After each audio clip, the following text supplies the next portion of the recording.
ગઈકાલે જામનગરમાં ગોપાલ ઇટાલિયા પર જૂતું ફેંકાયું તે ઘટનામાં હવે નવા ખુલાસા સામે આવ્યા છે। આમ આદમી પાર્ટીની જાહેર સભામાં વિસાવદરના ધારાસભ્ય ગોપાલ ઇટાલિયા પર થયેલી જૂતા ફેંક અંગે રાજકીય તણાવ વધી રહ્યો છે। જે યુવાને જૂતું ફેંક્યું તે યુવક કોંગ્રેસી હોવાનો સ્થાનિક કોર્પોરેટરનો દાવો છે। કોણે આ દાવો કર્યો છે અને શું છે આખી વાત તેની વિગતે ચર્ચા કરીએ। નમસ્કાર, હું છું રિયાઝ, સ્વરાજમાં આપનું સ્વાગત છે। જામનગરમાં આમ આદમી પાર્ટીની જાહેર સભા દરમિયાન થયેલી જૂતા ફેંકની ઘટનાએ ગુજરાતના રાજકીય માહોલને ગરમાવી દીધો છે। ગોપાલ ઇટાલિયા જ્યારે મંચ પરથી ભાષણ આપી રહ્યા હતા ત્યારે એક વ્યક્તિએ સીધા જ મંચ પાસે ધસી આવીને તેમની પર જૂતું ફેંક્યું હતું। આ સમગ્ર બનાવ પછી હવે નવા દાવાઓ સામે આવી રહ્યા છે। જેમના માર્ગદર્શન હેઠળ આ સભાનું આયોજન થયું હતું તે જામનગરના વોર્ડ નંબર 12ના કોર્પોરેટર જૈનમબેન ખફીએ એવો દાવો કર્યો છે કે જૂતું ફેંકનાર વ્યક્તિ મૂળ કોંગ્રેસનો કાર્યકર છે। તેમણે જણાવ્યું કે આ વ્યક્તિ સાથે તેઓ અગાઉ કોંગ્રેસમાં રહીને વિવિધ આંદોલનોમાં એકસાથે કામ કરી ચૂક્યા છે, પરંતુ હવે તેઓ એટલે કે જૈનમબેન ખફી કોંગ્રેસ છોડીને આમ આદમી પાર્ટીમાં જોડાતા તે વ્યક્તિએ રોષ રાખીને આવી શરમજનક હરકત કરી છે। કોર્પોરેટર જૈનમબેન ખફી શું કહે છે તે સાંભળો। ખરેખર તો આ ખૂબ જ નિમ્ન કક્ષાનું રાજકારણ છે, જે સૌ કોઈ જાણે છે।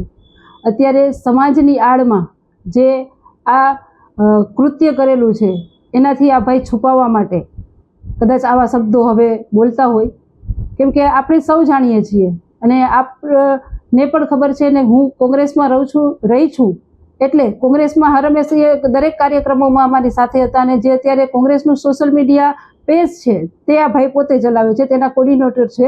બીજા એક ભાઈ પણ સાથે હતા, એમને પણ હું સારી રીતે ઓળખું છું, એટલે એમ ન કહી શકાય કે આ પ્રદીપસિંહના બદલા હેઠળ, કેમ કે બદલો લેવા માટે સમાજ સક્ષમ છે। અત્યારે પોતાની આ નિમ્ન કક્ષાની ઘટનાને તે સમાજની પાછળ છુપાઈ અને આવી વાત કરે તો સમાજ ખુદ પણ આને વખોડશે, કેમ કે સમાજને આવા વ્યક્તિઓની જરૂર નથી। સમાજમાં લોકોને કેવા વ્યક્તિઓની જરૂર કે જે સમાજને ગર્વ પહોંચાડે। આ વ્યક્તિ એ સમાજનું નામ આપીને સમાજને અત્યારે એક ખરાબ રીતે એને પેશ કરેલું છે। તો ખરેખર આ કોઈ સામાજિક બદલો નથી, પણ માત્ર ને માત્ર કોંગ્રેસ દ્વારા જે અત્યારે જે આમ આદમી પાર્ટીમાં અમારા દ્વારા જે પ્રવેશ મેળવવામાં આવ્યો અને તે સહન ન થતા, અને ખરેખર તો એમ પણ કહી શકાય કે જે ખુલ્લી રીતે કોંગ્રેસ પક્ષને એવું લાગેલું કે હવે જામનગરમાં એમનું ગજ નહીં વાગે, એના માટે થઈને આ નિમ્ન કક્ષાનું રાજકારણ કોંગ્રેસ દ્વારા જ કરવામાં આવેલું છે। જૂતું ફેંકાયાની ઘટના બાદ આમ આદમી પાર્ટી દ્વારા કડક પ્રતિક્રિયા વ્યક્ત કરવામાં આવી છે। આમ આદમી પાર્ટીના પ્રદેશ પ્રમુખ ઈસુદાન ગઢવી તેમજ મહામંત્રી મનોજ સોરઠિયાએ પણ ઘટનાની કડક આલોચના કરી છે।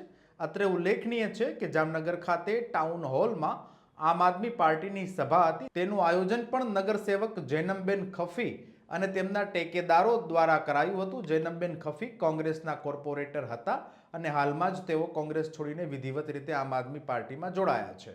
જે અન્વયે ધારાસભ્ય હેમંત ખવા અને ગોપાલ ઇટાલિયાની જાહેર સભાનું આયોજન કરાયું હતું ત્યારે આ ઘટના બની હતી। સમાચારોમાં અત્યારે બસ આટલું જ। ધન્યવાદ।